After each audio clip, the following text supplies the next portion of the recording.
Well, hello everybody, and welcome to Turning Towards Life. This is Lizzie and Justin from Thirdspace, and we are here. I'm actually rather giddy with excitement. Happens to say, Lizzie, I think I might giggle my way through this. It's our 400th episode, and we are feeling.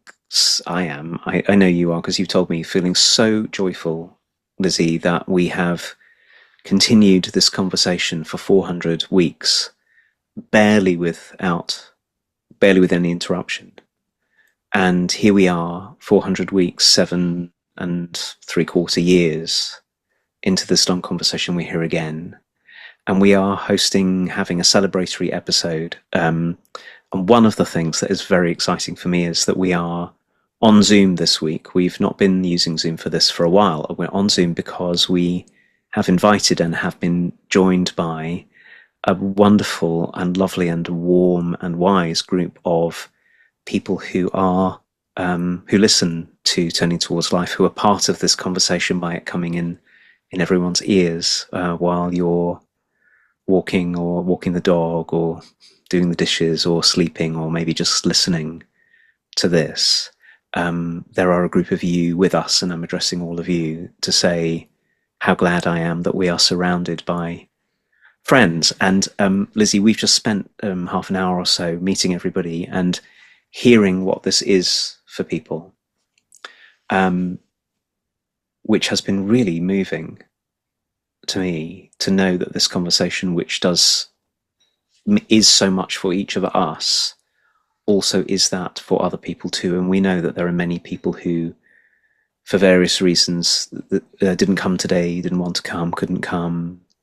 And each person who's spoken today has really impacted me. So I'm arriving here giddy with joy, very tender, grateful, and also marveling at what it is to stay in a practice for this long and for it to become what it's becoming.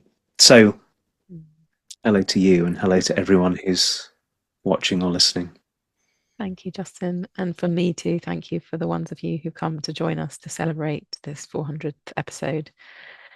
It's very bonkers and wonderful, and it's so sweet to hear from each of you and to feel the connection and I feel very, what's the word?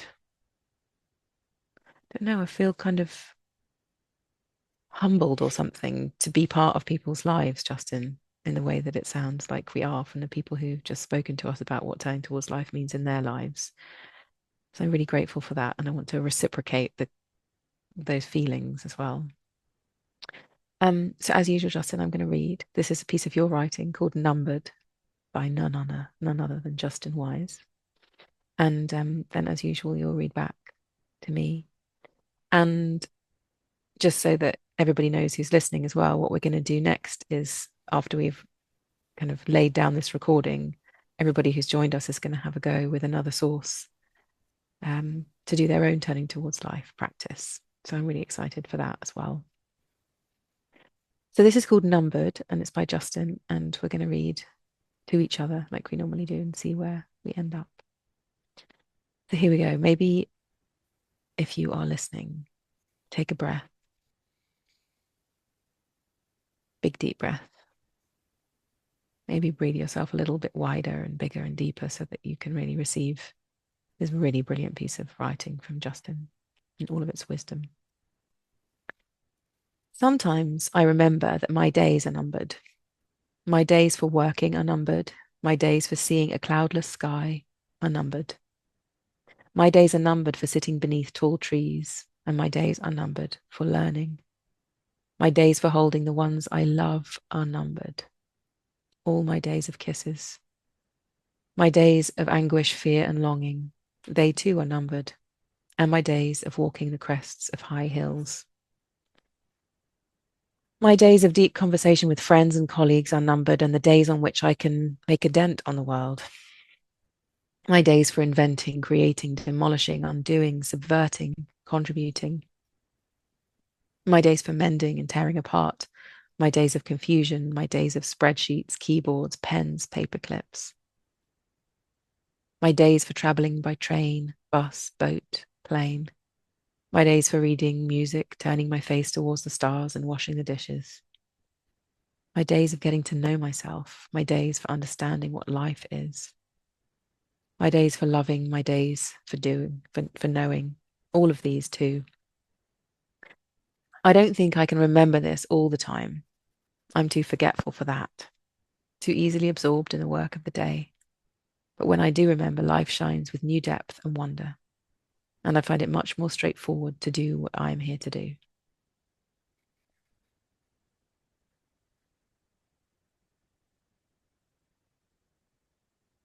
Thank you, Lizzie. It's quite something to hear you read that back, which I wanted to say before I read. And also to say that this is the source that we used for episode 1 of Turning Towards Life in 2017, I think. So I'm getting very curious about going back and listening to us then, hearing what we had to say. So I wrote this one afternoon sitting in a place called Finsbury Square in central London, having just had what I knew was the last conversation with a dear friend of ours, Pamela, who was dying, and she had given me, I don't know, we'd spoken for a couple of hours the night before, and I realised I had to put something in word, and I want to dedicate this to Pamela as well, so I read it. It's called Numbered.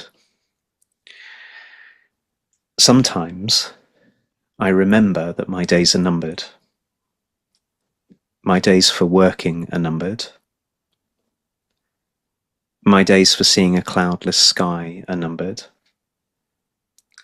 My days are numbered for sitting beneath tall trees.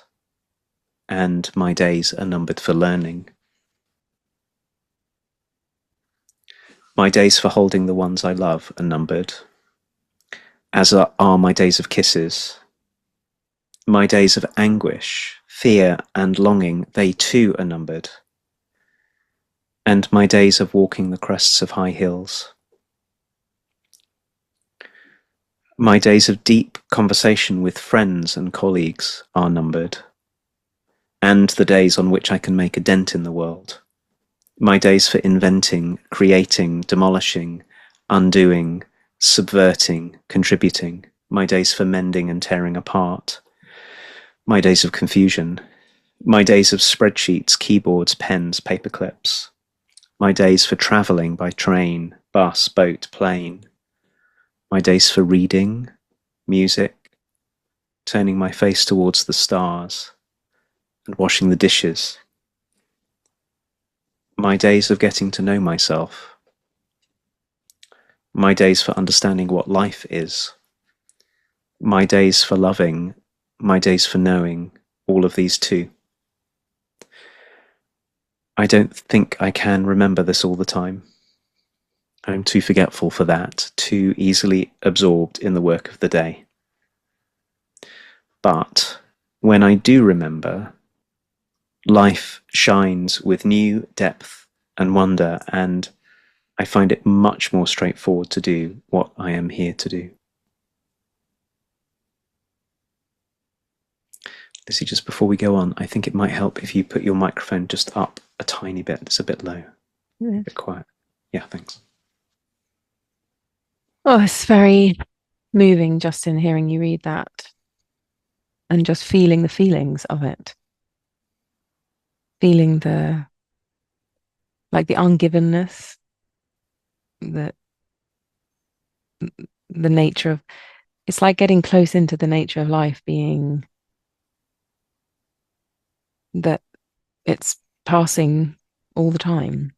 Someone said to me the other day that they were having this big conversation about when you cut a flower off from the garden and put it in a vase inside, is it dead already? Because you cut it off from its life force.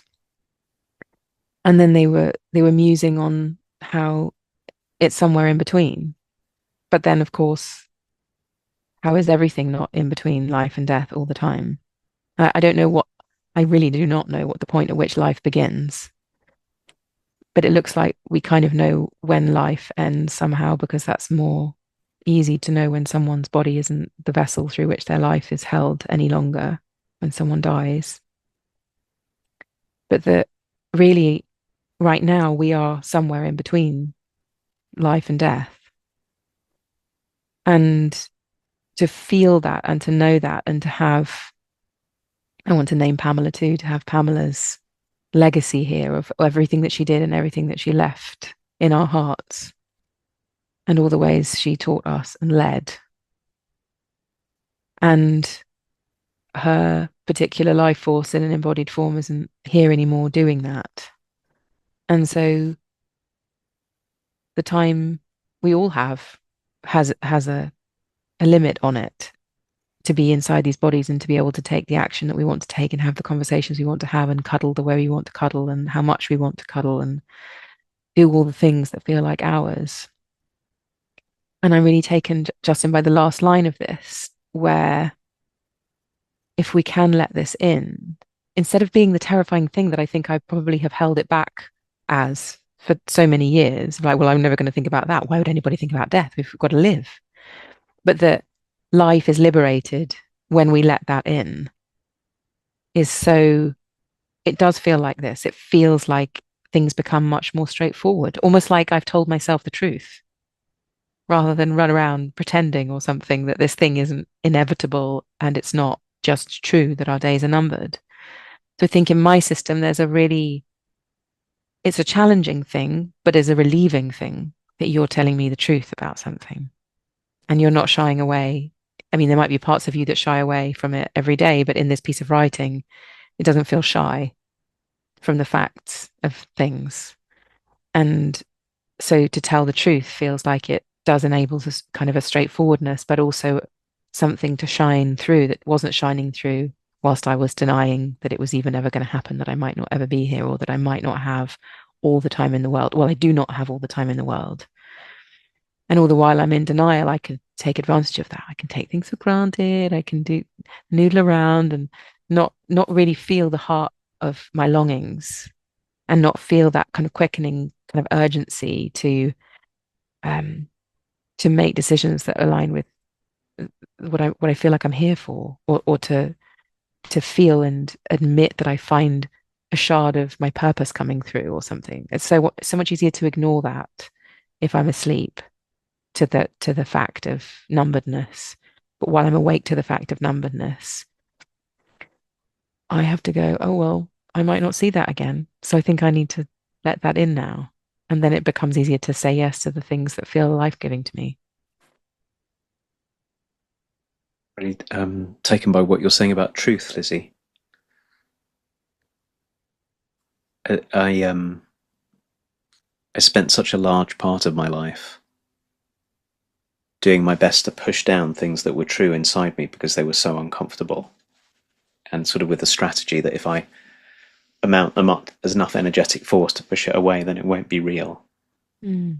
I've done that lots of times, and I know the feeling of it. And I more and more I think that our bodies are made for truth and truthfulness. That we can feel it when we're doing that. If we pay a bit of attention, we can often feel when we're turning away from something that's real. And there's actually enormous relief. My experience is there might be fear and sorrow, often actually, more sorrow these days. Got all there is to lose and the brevity of everything. Uh, and my experience is it's possible to be so much closer to life by telling the truth about this. And I want to be close into my life more and more. Didn't always. That was very frightening, but I do now. I really do. And one of the things I was thinking about as we were reading was one response to seeing how short, how brief all of this is, could be to try and cram it all in. Well, because my days are numbered, I better cram everything in. Mm-hmm. And it's not that there's no truth in that. Like there might be things that are important to get to that are really are important to get to, as different from cramming it all in. Um, and I'm more recently finding out that there are, of course, there are things I long to do and places I long to go. And I'm aware that there are places I long to go to that I'm pretty certain I'll never go to. Many of them. And I might once have held that as a kind of desperation. And I can think of the consequences of those times I've got desperate. And I can think of like micro examples of where I got desperate and rushed to do something and it stopped me from being really here for something else. Mm, And I'm finding out more and more that actually recognizing that time is finite, what it calls me much more to do is to pay attention to what's here and to say, this experience, this something that's happening here where I am, mm, this is where to pay my attention because this will go, like all of it will go. And somebody else is going to experience something else, and that's fine. I don't need to. Like, we'll take care of it between all of us somehow. Somebody else will go to, one of the places on my list, or that I no longer, it no longer seems to me that the response to the truth of the limits of our time with these bodies and in the midst of the web of relationships that we're in is to try and grab it all. mm, In fact, more and more as I tell the truth about it, what I want to do is to invest being here with being present with what's here. And at the same time, of course, get up to the things that matter that I care about, contribute where I can. So I'm not making an argument. You'll get this, I'm not making like a binary argument. Well, that means just, sit on the floor and don't do anything. And actually, I'm reflective about this conversation. The nature of this conversation as we're marking 400 weeks is that I think part of this practice is the practice of being present right here in whatever conversation is here. Like, we could have a list of all the things we think we want to cover and like make sure we cover them. But by not doing that, I have no idea what you're going to say next, and I have no idea what I'll say after that. And by not doing that, we allow I think we're committing ourselves to is allowing life to show up right here. mm, And that is the precious gift of being alive, is to be ones where places where life can show up in mm. some way. That's what I want to do. That's what these words which I wrote years ago now, as they come back to me, that's what they call me towards. Yeah.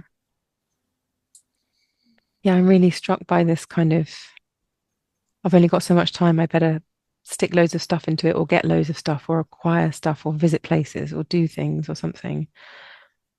And I can kind of, I understand that. And I think when you said that, what arose in me was this question of, I don't know, maybe fullness or something, and realizing that I really don't need um to go somewhere and achieve a thing or tick something off my list. Like when I really look at it, I'm not sure that that makes me feel full of life, like doesn't necessarily have me feel aliveness. And I've got a tricky personality to deal with in a way because I love anticipation, like way more than the thing itself. So and I'm learning to receive actually the gifts of anticipation too, like to not be let down by it, but just to receive it energetically as it is. Like I'm anticipatory right now. Let this be part of what I accept is the thing. Like if I think of meeting you, Justin, and I'm anticipating it, I'm really learning to accept the anticipatory part of meeting you as part of meeting you, rather than just me and you meeting as being the only experience that counts in my life, kind of thing. So I'm learning to do that. But the anticipatoriness is also tricky because it kind of it's making a suggestion that when I do see you, I will feel like my life is complete. I'll feel lots of things through seeing you, but it's probably not going to complete my life if I'm really honest with myself. It will be interesting and fun and all the things, but the kind of oh, what am I saying? Like the kind of value I place on that to complete me or something. So to tick that thing off the list as if it's going to make everything feel better. That kind of uh um illusion maybe, like that kind of thing has just become it's had to let me down a lot of times. And so I think my relationship to feeling impermanence, like we're talking about here, and the numberedness of life,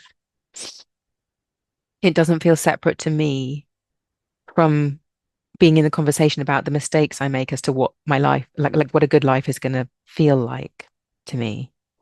And so where I've chased things and I thought that they were going to make me feel complete and they didn't. And then the grief of that, in a way, the grief has taught me that that thing was never going to do that in the first place. You've got to look somewhere different than trying to fill your bucket up or something, or tick things off your list, or go to all the places in the world or whatever. And then that's quite confronting because it's like, well, what am I going to do with myself then? Like if there's a way to feel alive and vibrant and filled with life, and it's not got to do with going out there and getting things and going places and seeing people and whatever. I mean, it might be as well, like you're saying. But then what are my criteria for feeling like I'm using my days in a way that has my life be the life that I long for? And that's not a straightforward question to answer. It feels to me these days, um, like I'm the fact that I'm asking the question really helps. Not that I've like loads of answers stream in, but the fact that I'm even asking it and wondering. So my days are numbered. I'm letting that truth sit with me.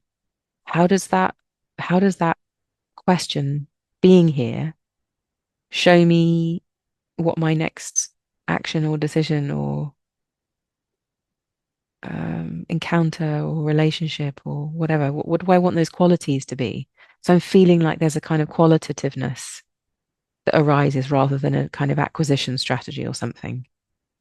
And in that, I can see what I want to cultivate and I can try and align my decision making and my choices with of how to be in the world and what to do with myself, along with the qualities that I long for, like intimacy and laughter and domestic snuggle time. You know, things like that seem to be really important to me these days. And I can remember my life as I need to go here, I need to go there, I need to do this, and that's what's going to make everything feel right. And that feels very stripped back because of this question being really central in my life, I think. I'm really musing on something that your thread of thought has brought me close to. I've been following it as you've been speaking, and it's something like this. It was really began in me as you were talking about your relationship to anticipation. So I think what I'm learning in this conversation afresh is that the place to look when we know our days are numbered, when we really feel it, is in this question about what kind of person do I want to be? What kind of qualities of presence do I want to bring to this Mm. life? The place to look isn't how much did I do or how much did I not do. So the story of I have to do it all, or the counter story of I better do nothing, they're both actually in the wrong place. They're actually not even the right scale of question at all, because we may live a life of traveling many places, working hard to bring about achievements of various kinds, some of which may touch the world widely and some of which may be very close in, or we might not. And I don't think it's the right question. A better question is, what kind of attention and participation do I want to bring to my life? What's the nature of that way of being in the dance of living and being with others do I want to be? And that allows for, because I was already correcting myself and I was thinking, well, there are all these places I don't want, I'll never go. There are some places I really want to go to. Like you'll know, I've set my sights on walking the Southwest Coast path, and it's got interrupted at the moment. And I'd really love to do it. It feels it's really calling me. So I don't want to, in the same way that you are honoring and finding a deeper form of anticipation that can be life-giving rather than have anticipation be a way of escaping from the experience of living itself. I want to honor longing and desire and wishing as well as staying and being present, all as very honorable, meaningful things. And that's not the question. It's much more something like, am I actually prepared for the risk, for the grief of everything that I know I will lose if I am present in my life, if I'm prepared to actually be here? Mm. Am I prepared to bear the cost of it? Like, am I prepared to say yes to life, whatever it is, to say yes to it and take the cost? Then, whatever it is I'm doing, and there are so many different ways of structuring a life, whatever it is, I think I'm closer to asking the right question then. Mm. Than and our all of our scrabbling around or just sitting on the floor doing nothing. If they're avoidant, they're both basically equivalent to one another, and Mhm. and that means also paying attention to what's in me. Like, can I bear meeting what's in me, like my longing or my disappointment or my anticipation? And can I bear meeting the people I love, really investing in this conversation with you, letting myself be in it, being with my once little ones and now big ones? And Mhm. that feels much more like the scale of question that the words that we read ask of us. Mm. Well, I'm feeling very thrown, as I always am, into, oh goodness. Like there's a kind of an awakening feeling, like a opening my eyes to things that I've felt uh I don't know. Sleep doesn't feel like the right way of saying it, but that I've been ignoring because of course it's always been true. But it's so easy, like, you said it really kindly, when I do remember. And I'm too forgetful to remember this all the time. And maybe it is forgetfulness. Um, but I'm feeling something different than forgetfulness in this conversation, and really grateful for the feeling of, it doesn't feel like awakening because it's not like bing. It's much gentler than that. It's like my body and my heart is kind of, I don't know, in some way made a little more serious or something. Like oh, that's a serious thing to just have a numbedness here. Let me feel that kind of sobriety, if you know what I mean. That yeah, that's kind of sobering. It's kind of bringing me to a place of consideration and reflection. And I really appreciate that. And thank you, Justin, for writing this way. Thank you for being affected by Pamela in the way that you were, that you wrote this on that day when you'd had that talk with her. And thank you, everybody, for being in this wondering with us. And our hope, as always, is that you have this with you in your heart, and that it's in some way supportive of maybe conversations that are already have being had in your system, in your life. But maybe it's also a little bit of an unusual conversation to be having for us all as well. So thank you, everybody, for listening. Thank you for being here for our 400th episode. Thank you for going back right to the beginning with us again for our first source we ever did together. I can't even remember that, Justin. I really want to listen as well to see what on earth we said. Maybe we said exactly the same. That would be hilarious, wouldn't it? But we probably didn't. So thank you all for being with us. Thank you, Justin. And we will see you next week for episode 401. And I want to say, because we're about to return to them all, a very special thank you to the group of people who turned up to be around us, to be audience live with us for this 400th episode. As you'll know, Lizzie, we're heading towards a whole live endeavour, a programme of conversation that's going to start in September. So we're keeping on talking about that, and we'll tell you more about that as it develops. Yeah. And we're going to end here, and we'll be back next week.